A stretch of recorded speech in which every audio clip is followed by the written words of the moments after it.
We're talking a little bit about Captain Marvel, now the comic book, not the movie. And we're just kind of going into, has there been some level of for lack of a better word, almost self sabotage where the character is concerned, where there's a desire to make the character really popular, but there's a continual effort or a continual approach to the character that does exactly opposite that. Is there some truth to that? We're going to look into it.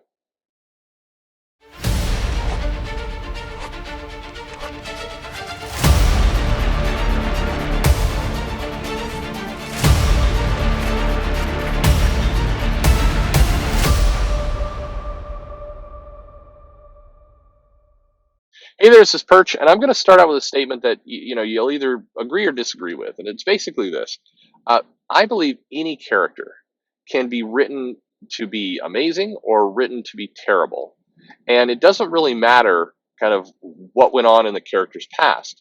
Let's say Captain America has an amazing 10-year run, fans love it, it's, considered a classic, and then a new writer, new creative team comes on the book and they just blow it. And within 2 issues, that character can be despised.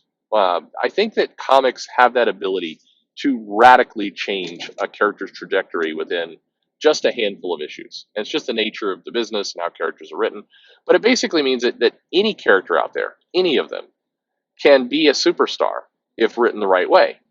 They can also be obscure and pointless.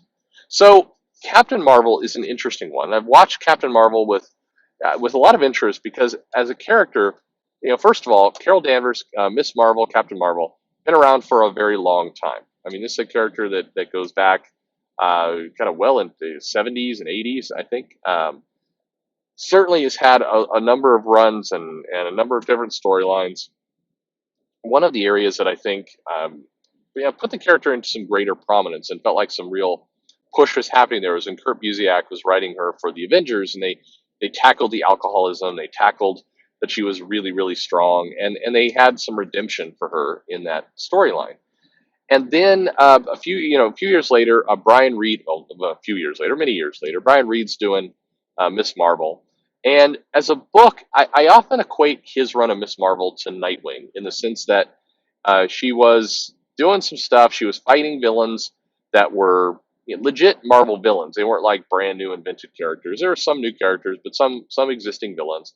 And she would struggle, and then she would win. And it was a fine series. I liked the Brian Reed series a decent amount. I thought it was well done, and no complaints. I felt like that was a core character building part of the issue. That was stuff where they were getting the character really solid. And then House of M came out as Brian Michael Bendis's event. This is pre-Civil War, and it was basically that the mutants were in charge of everything, and it was a different reality that got snapped into due to the Scarlet Witch.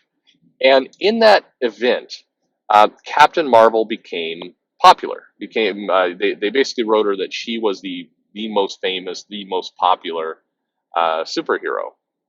And then when reality snapped back to normal, it was this big wake up call for Carol that she was kind of wasting her potential.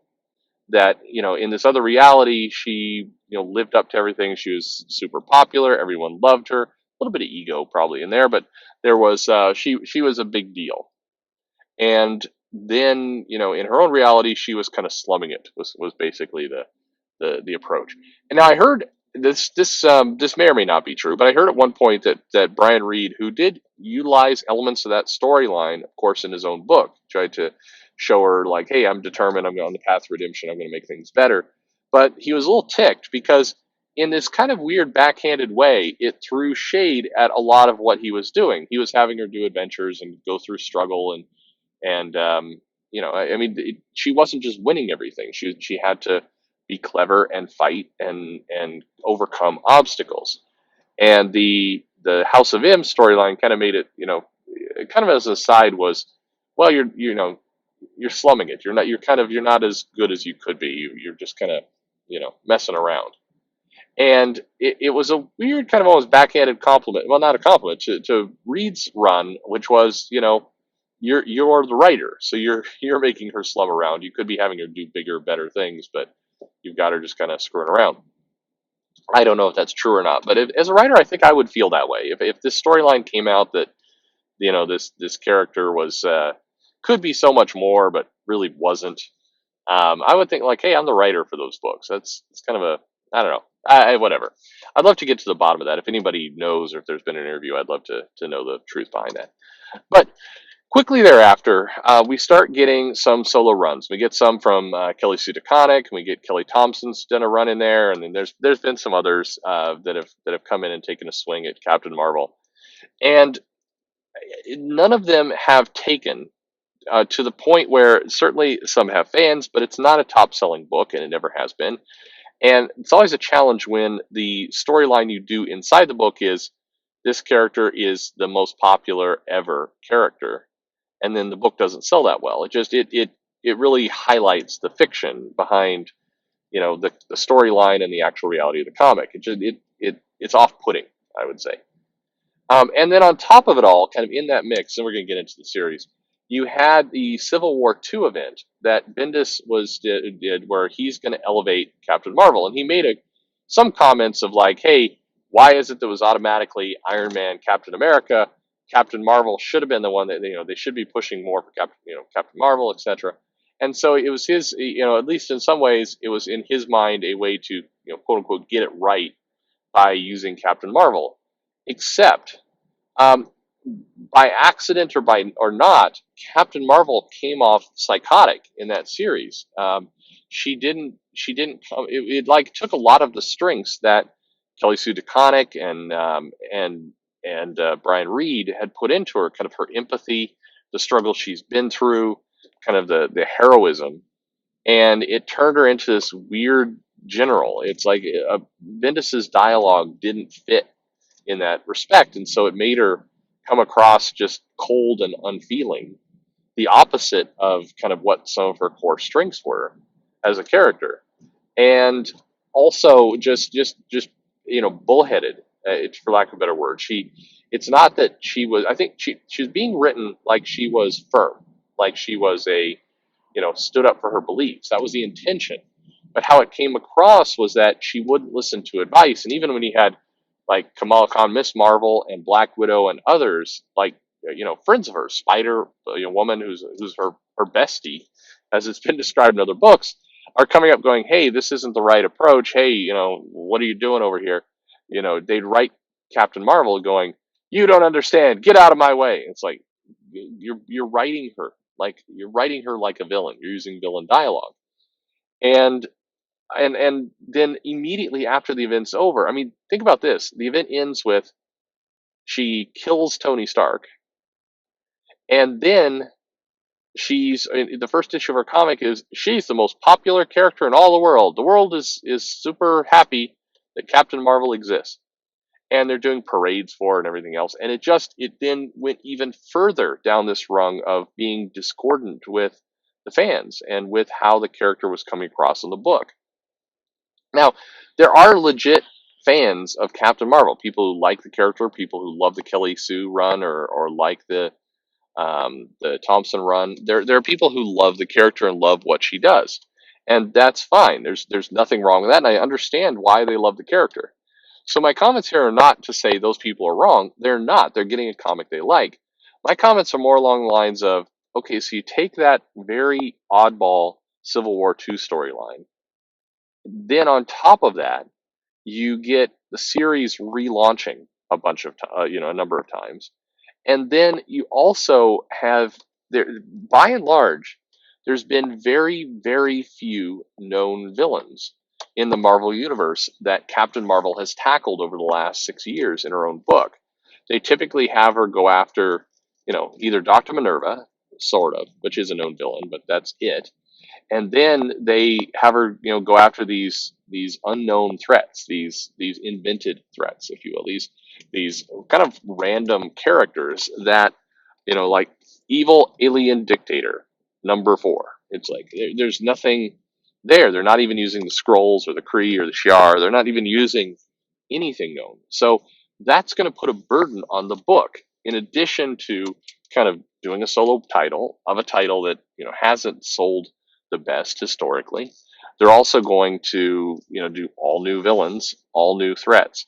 And that's just a lot for any book to handle. If it was Iron Man, and suddenly they're saying, well, we're not going to use any of the Iron Man Rogues Gallery, you're not going to use any of the known Marvel characters, and we're going to invent something completely new for the next 4 years for every single threat he faces. And many of those threats are just going to be kind of esoteric threats, like, there's a bad dictator on an alien planet somewhere, and you're going to go and rescue them and save the children. It's fine as a storyline, but you're taking a risk when you just continuously do that over and over. What it does is it sends a subtle message that this character is not strong enough, not important enough to the core Marvel universe, and instead it's going to kind of deal with the fringe. That's how it comes across. I put it this way: if you are writing Captain Marvel, you're Kelly Sue, and you make the choice, and I think this was an odd choice too. It's like, we're going to have her be a super popular superhero. Now let's send her into space. Now, this wasn't the Alpha Flight, guarding the planet stuff. That came after Civil War II. This was earlier on. We're just going to send her into space because she always wanted to go into space, which she did as binary, but, forget that. We're going to send her into space and just kind of have her float around for a while. But you just established that you want to make her popular on Earth. So what are you doing? I mean, these choices just seem weird. But some of those stories are fine. I mean, they introduced them into some stuff. They fleshed out her character. That's all very well and good. But imagine if she'd taken Carol into space. You run that first storyline where they get the cat as an alien, and they reveal that, and she tackles the alien dictator, and okay, you get that. But then she stumbles across a galactic threat. It's Ultron, who's out in space, and he's still trying to consume, worlds and fold them into his collective. And it's this overwhelming machine versus heroism, where Captain Marvel's got to, fight unstoppable odds to halt Ultron because she knows he's going to head to Earth. She's stranded out in space. She doesn't have a way to get word back to the Avengers. You do some guest stars with Nova and some of the cosmic characters if you want. That's the kind of stuff that would have done really, really well, and would have connected her, pushed her heroism, give her some big epic threats to challenge. But instead, they do this one-off stuff in the, with kind of random characters, random storylines. And it's, so I go back to the initial question: is there a genuine desire to make this character a leading main Marvel Universe character? There should be. I think I completely agree with the idea that you should have a female strong superhero that's, in the forefront, fighting threats and being heroic. Absolutely, you should do that. Good idea. And Captain Marvel, sure, why not? I have no issue if it's Captain Marvel. But then why don't you write it that way? I mean, again, and there's people who love those stories, and nothing against people who love the stories. I'm talking in a bigger sense of, if you want this character to be super important, relaunching the book continuously, doing these kind of very strange tonal storylines, keeping her away from any of the known threats of the Marvel Universe that would help establish her credibility, and whatever the hell they were going with in Civil War II, you start to wonder if this was some intentional screw up on the part of Marvel and kind of how they are guiding that character. I don't know. What do you think? Do you read Captain Marvel? And what have you thought about this journey? Are you like me, whether you like the character or you don't like the character? Do these comics and these stories and this plot and this pacing seem odd to you? Because it seems really odd to me in how they did it. Anyway, would love your thoughts, your comments below. Please let me know what you think. Love, hate, whatever it happens to be. Just curious. Like, subscribe. Would love you to subscribe and be part of the family, as such as it is. Follow me on Twitter at Comic Perch, and thanks for listening.